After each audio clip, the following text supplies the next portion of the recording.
So now let's see how to create a new file from the clipboard. So in this case we're using On Commander Pro File Manager that you can download at this website, and part of the tutorial will show you how to create new file from the clipboard. So let me zoom it with the control mouse wheel up. So first we need to select some text into the clipboard. So let's select some text and click on copy. And then I need to go to the menu, file, clipboard, and new file from the clipboard. So let's do this. Let's go first in this directory, and then new, create clipboard, new file from clipboard. And let me the text like 10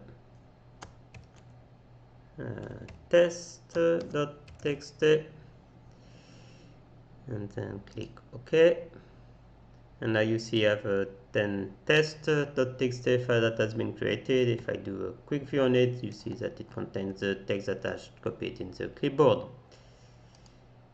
Now another way to do it is, for example, to put also image that are in the clipboard. So first let's put an image in the clipboard. So for this I can go to panel, and then I can put screenshot panel to clipboard. So in this case it will make a screenshot of the selected panel and put this image into the clipboard. So you see the image has been copied to the clipboard. So same thing, I will go to file, clipboard, new file to clipboard, and basically I can name it like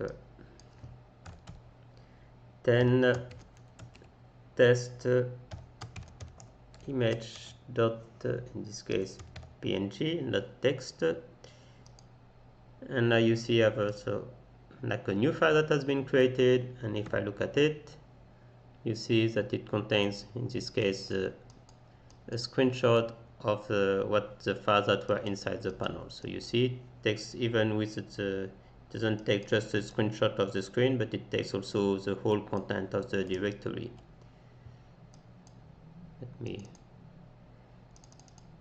So now it's zoom 100%. So you see if I put it, the whole directory over there. So if you like it, put a thumb up and share it. Thanks for watching, and see you to the next video. Bye.